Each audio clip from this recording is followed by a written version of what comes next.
profesor David Rodríguez, soy también agradezco a mi amigo Rafael Altajo y a Daniel Manzanares la invitación de estar aquí. Sí, soy doctor en arquitectura y no me gusta que me digan doctor en arquitectura porque un arquitecto me preguntó si ya me habías hecho mi faldita. Bueno, yo he estado trabajando mucho para Infonavit en sus problemas y les voy a mostrar un caso, el más patético que he visto, pero hay muchos de este tipo. El subsuelo siempre va a estar sujeto a movimientos por distintas razones. Este caso que les voy a mostrar está en Ciudad Acuña. Es un suelo que colapsa con la humedad, entonces la fuga de los drenajes genera huecos de ese tipo y grietas en la estructura.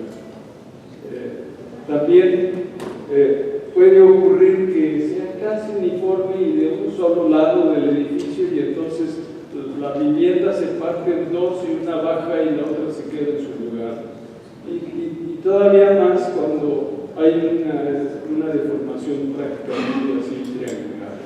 Entonces, es más, hasta la sola presencia de la vivienda interfiere en la evapotranspiración del agua y entonces abajo de la vivienda se genera esta humedad y si el suelo es susceptible al humedecimiento va a tener deformaciones. Entonces, las cubiertas de muchas viviendas de un solo piso son como las que ustedes han estado hablando. Aquí están un hueco en la losa de cimentación, es decir, como lo que les acabo de mencionar, y estas son las típicas fallas que tienen esas viviendas. Realmente genera un nivel de angustia enorme en los habitantes de estas viviendas, y yo siempre me pregunto por qué se descuida el reforzamiento de la vivienda y tenemos problemas de este tipo. Vean este techo también genera angustia en las personas porque caen pedazos de yeso en las viviendas y esto es patético, ¿no? Es decir, la frustración de un dueño de vivienda, de una vivienda de estas es realmente muy grave. Y la casa termina en esto, ¿no? Yo soy campeón nacional de viviendas demolidas por este motivo. Es realmente muy inquietante. Entonces, todo el norte del país y aún en Chiapas tenemos suelos susceptibles a la humedad, donde hay esos suelos que la humedad o genera deformaciones de descenso o bien expansiones en los suelos que la humedad les haga crecer de volumen.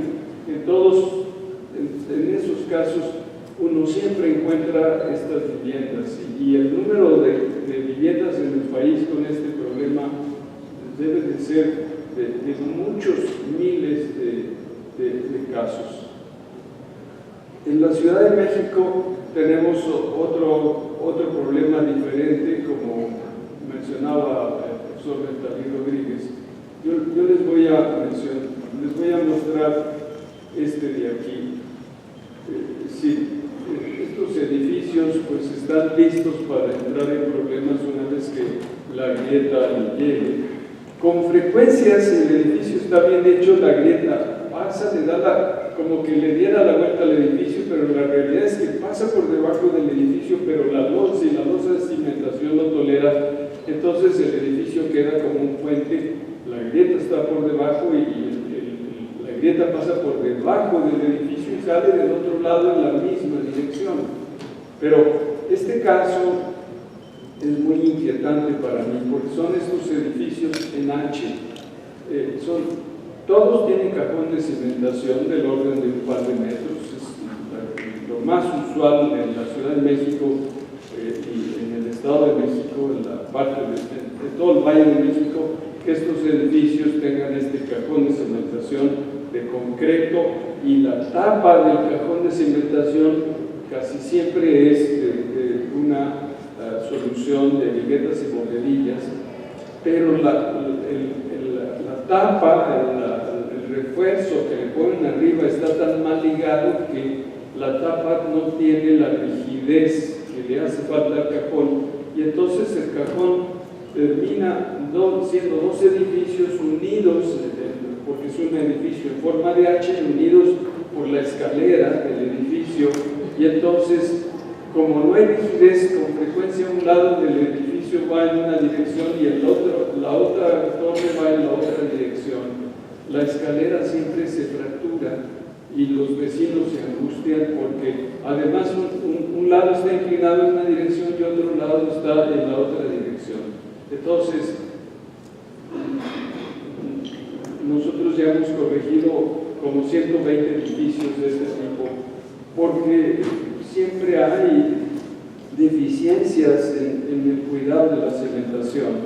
Y luego esta debilidad de la tapa del cajón, cuando yo imagino que en lugar de que la cimentación sea una H, debería de ser un cuadro completo y tener un refuerzo formal en la tapa del cajón para que el edificio se pueda mover como cuerpo rígido, porque el subsuelo se va a estar moviendo por el movimiento regional, pero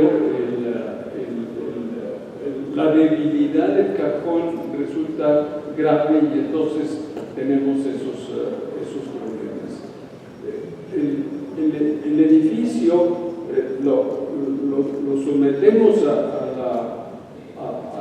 corregir la inclinación, y entonces estamos metidos en resolver problemas de edificios inclinados, y hay 17 razones, según yo, por qué un edificio se inclina desde el origen. El diseño, no se cuida que las cargas sean concéntricas al centro de la figura. Entonces, casi todos los edificios habitacionales son excéntricos en las cargas por los muros. Luego, todo influye, los errores de construcción, los cambios en los edificios, con frecuencia les tiran muros, los sismos, las instalaciones municipales se rompen, los drenajes, se moja más de un lado del suelo y el edificio se inclina, las discontinuidades, hasta los roedores hacen huecos, la heterogeneidad del sitio, el secado solar, la extracción de agua del subsuelo, e incluso los árboles generan esas inclinaciones.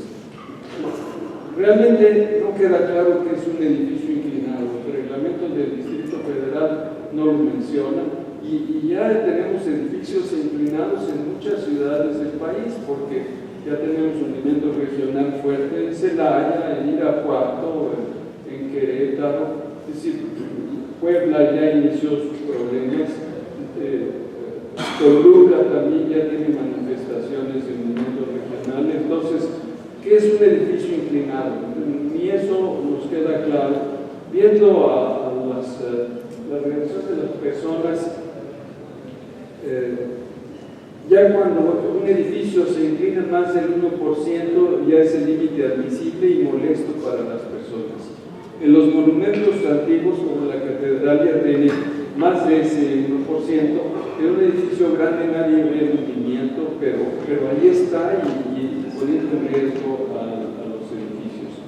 En varios monumentos ya tenemos este problema. Aquí en Guanajuato pues hay un buen número de problemas de este tipo. Ahora, el hundimiento de la Ciudad de México es muy angustiante para mí, porque originalmente el subsuelo, ven que abajo de 80 metros había cero hundimiento.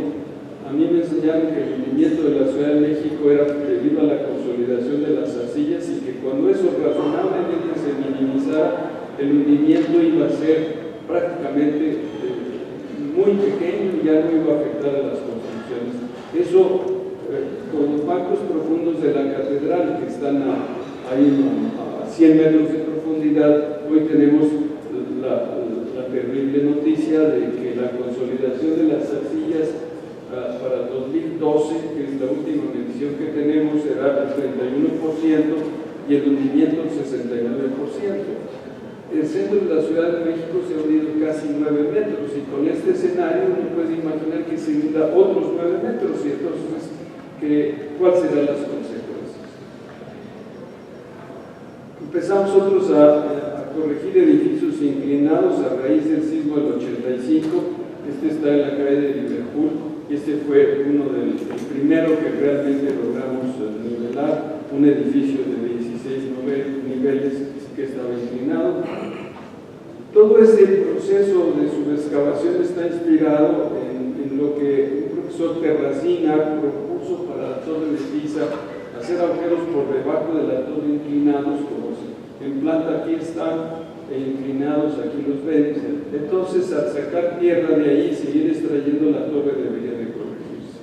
Entonces, con esa solución nosotros hemos corregido un buen número de edificios habitacionales del Infonavit y del Fobiste, primero con una técnica manual, después usando una perforadora helicoidal, el cual no nos funcionó bien. Esto fue lo que se usó en la catedral, un equipo hidroneumático. Finalmente terminamos construyendo una herramienta diseñada por nosotros la llamamos un rotor, que es un motor hidráulico que tiene esta broca o bien una hélice como esta para cortar el suelo.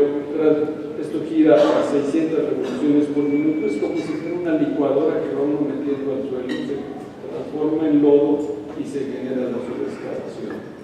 Para hacerlo más eficiente, terminamos construyendo uno que tenga 3 cortadores de este tipo, porque eso lo hace más eficiente. La razón es que un objeto circular es más estable que uno de este tipo y entonces hemos logrado eficiencia. Los edificios, en casi todas partes, uno cree que están verticales, pero la realidad es que todo está chueco. Y los de la Ciudad de México todos son curvos, no hay horizontales, es decir, nacen inclinados por el hundimiento, y entonces el reto de corregirlos es cómo lograr que se mantengan con las deformaciones que tengan, pero como un cuerpo rígido. Y entonces en eso, pues yo quisiera que hagan cajones rígidos, ¿no? Es decir, que las losas tapan con Miguel de Povedilla, yo creo que son un error en edificios de este tipo. Ojalá que eso lo podamos discutir, porque yo les propongo que ya no vuelvan a hacer cajones con losa tapa de Miguel de Povedilla y que a las viviendas, a ver qué hacen para amarrarlas por arriba para que las viviendas no se suelten, porque siempre en una casa que se inclina, lo primero que hace es que las viviendas se desajustan en la base.